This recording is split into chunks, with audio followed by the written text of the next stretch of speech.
Et bah salut tout le monde, on se retrouve au bord de l'eau aujourd'hui pour parler drop shot, une technique qui est peut-être un peu trop sous-utilisée et pourtant qui est bourrée d'efficacité.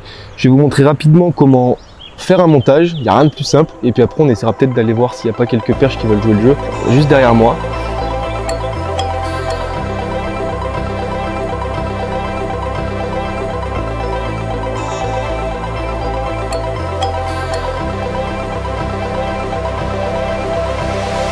Donc pour commencer en drop shot, je mets un badding généralement entre 25 et 30 ou 35 centièmes, c'est vraiment en fonction des conditions.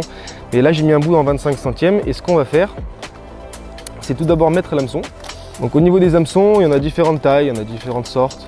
Là je vais partir sur une taille 1. En règle générale, je pêche soit avec du 1, soit avec du 2.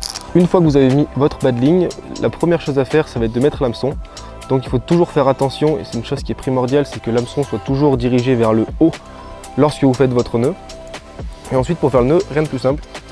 Donc vous prenez un espacement voilà, en fonction de là où vous pêchez. Vous pouvez mettre de 10 jusqu'à 70-80 cm de distance entre votre plomb et votre hameçon. Et du coup ce que vous faites c'est simple, donc vous prenez votre hameçon dans ce sens là, vous faites une boucle avec l'excédent, quelque chose qui va ressembler à ça, et vous venez passer votre hameçon 3 fois entre la boucle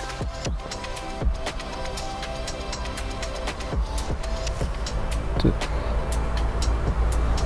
3, et quand vous allez venir serrer, en fait tout va se blottir et votre hameçon sera prêt à pêcher. Donc vous voyez, vous avez une présentation qui est propre, une pointe qui est dirigée vers le haut, et là votre hameçon est quasiment prêt à pêcher.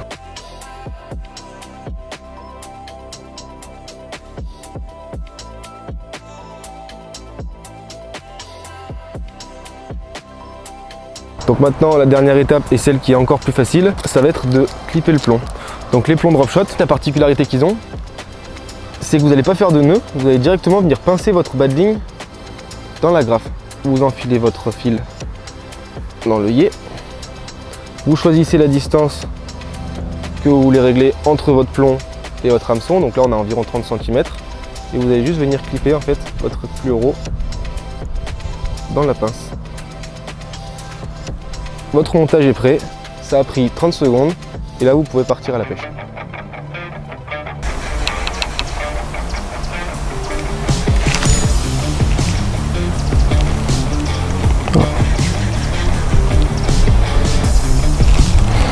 Bizarre. Putain. Là j'ai peut-être un hameçon qui est un peu gros par rapport à la taille du leurre. Quand même pas m'obliger à mettre un trick voleur derrière le drop quoi. L'avantage du drop shot c'est qu'on va vraiment pouvoir pêcher précisément et faire animer son leurre sur une zone hyper précise, hyper petite. En fait, donc le plomb va se poser au fond, le leurre va virevolter au-dessus. Et sur une surface de 10 ou 20 cm², on va pouvoir insister sur une zone tout en faisant tressauter son leurre. Là où une pêche traditionnelle avec une TP classique, c'est juste pas possible. Donc là pour le coup j'ai mis un petit finesse, on peut mettre des petits shad, on peut mettre des écrevisses. On peut également augmenter la taille des leurres, parce que qui dit drop shot ne dit pas forcément pêcher qu'avec des petites crottes de nez, on peut toujours pêcher plus fort. Et puis une chose est sûre, c'est que le drop shot ce n'est pas forcément qu'une pêche d'été.